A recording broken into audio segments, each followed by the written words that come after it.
me një prezantim të shkurtër se si e përfituroja, se si e imagjinoja politikën kur kam qenë i vogël. Edhe politikën e shikoja si një lloj tallaverje mediatike, si një lloj shfaqje plot me intriga. Dhe në fakt ky ka qenë modeli që na ka serviru politika gjatë këtyre 3 dekadave. Po në fakt politika është diçka shumë e rëndësishme. Edhe unë nuk është se jam një studiues serioz i shkencave politike, mi por kam kuptuar që politika përfshin edhe ndikon në çdo sferë të jetës tonë publike. Ndikon tek pagat tona, ndikon tek pensionet tona, ndikon tek cilësia e arsimit ton, ndikon edhe tek shërbimet shëndetësore. Por unë kam lindur në qytetin e Belshit, një fshat të vogël që quhet Dush. Edhe sa herë që kaloj aty më ndjen një lloj trishtimi shumë të thellë, kur shikoj një lloj infrastrukture të mjerueshme, një lloj duket sikur qyteti jeton në rënoj aty. Po edhe buqit e punojnë tokën sikur me qenë mes jetë.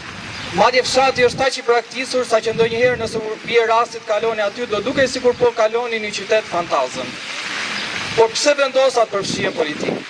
Edhe fillimisht kur kryesia e Lëvizjes Bashkë më propozoi mundësinë për të kandiduar si deputet, pranova pa hezituar.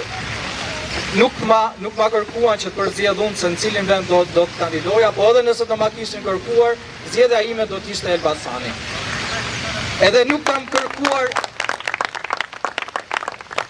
kërkuar që të di në çfarë vendi do të jemi listë, për shkak se përfshira ime politike, angazhimi politik nuk është për ambicie personale, nuk është synimi për të bërë deputet. Unë e kam vendosur që në fillim që fushata ime do të jetë adresuar për Lëvizjen Bashkë dhe jo për vete.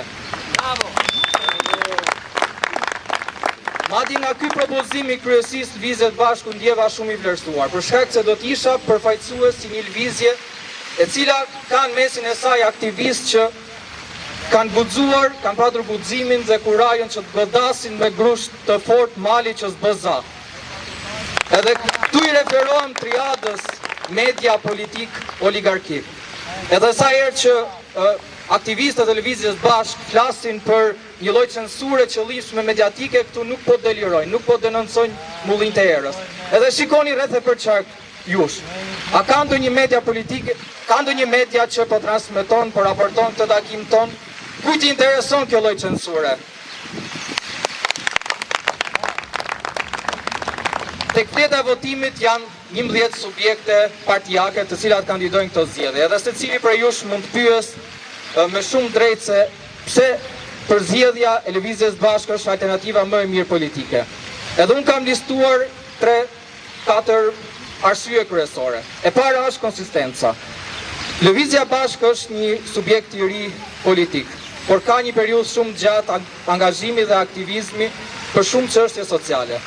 E dyta është ndershmëria edhe guximi edhe ndershmëria. Në mesin e antarëve të Lëvizjes Bashkë do të shikoni ka patur antarë që kanë guxuar gjithmonë që ta vendosin gishtin tek plagët kryesore të shoqërisë. Por edhe ndershmëria, shikoni edhe financimin e Lëvizjes Bashkë, e cila mahet vetëm nga kotizacionet e antarëve të saj. Një tjetër cilësi që e dallon Lëvizjen Bashkë është edhe kapaciteti intelektual i antarëve. Edhe këtë e them me përgjegjësi të plotë, e them me bindje të plotë që Lëvizja Bashkë është lëvizje politike që ka në mesin e saj individ me kapacitet intelektual të jashtëzakonshëm. Edhe një arsye tjetër, përveç këtyre që përmendëm, që jemi edhe tek fushata zgjedhore, është edhe programi. Shpeshherë nëse shikoni ndaljet mediatike, antarët e Lëvizjes Bashkë e përmendin, i japin zë gjithmonë që kemi hartuar një program që është 177 faqe. Edhe kjo nuk përmendet si është për treguar një lloj ndjenje megalomanie siç pretendojnë shumë gazetarë. Po është një lloj treguesi që Lëvizja Bashkë shikon politikën si diçka shumë serioze. Edhe në fund fare unë kam edhe një ftesë shumë sinqert, shumë ndershme për qytetarët.